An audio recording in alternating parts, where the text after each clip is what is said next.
আৰু কিবা? মোৰ একো ক'বলগীয়া নাই দেউতা।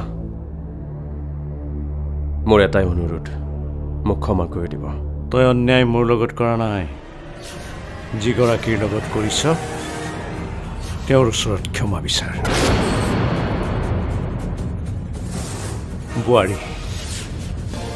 বোৱাৰীৰ ওচৰত ক্ষমা বিচাৰিব লাগিব। দেউতা, এইখন ঘৰ আপোনাৰ, গতিকে আপোনাৰ ওচৰত ক্ষমা বিচৰা মানে সকলোৰে ওচৰত ক্ষমা বিচৰা। মই সকলোৰে কথা কোৱা নাই।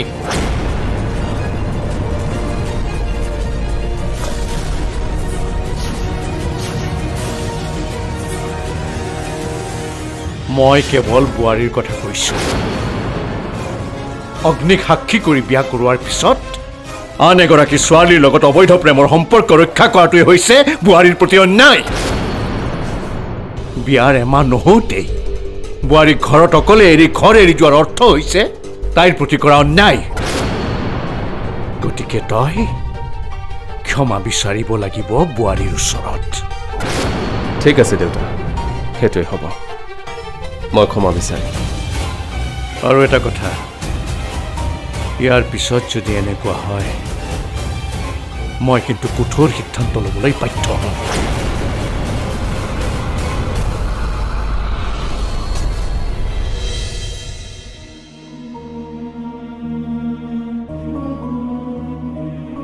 জয়ন্ত, তই কিয় এনেকুৱা কৰিছিলি কচোন? ভুল মানুহে কৰে মা।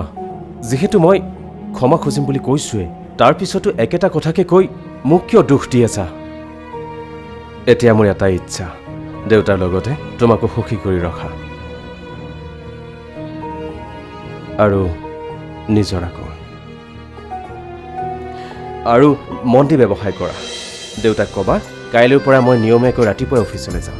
দেউতাই ইমান কষ্ট কৰি অফিচলৈ যাব নালাগে। মামা আহিছে, মামাৰ লগত সময় কটাওঁ। সেইটো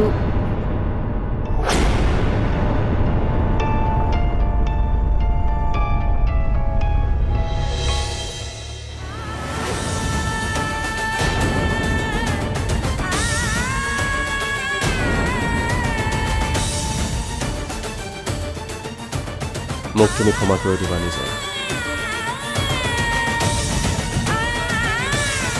মই তোমাৰ প্ৰতি যে অন্যায় কৰি আছো, কথা দিলোঁ আৰু নকৰোঁ।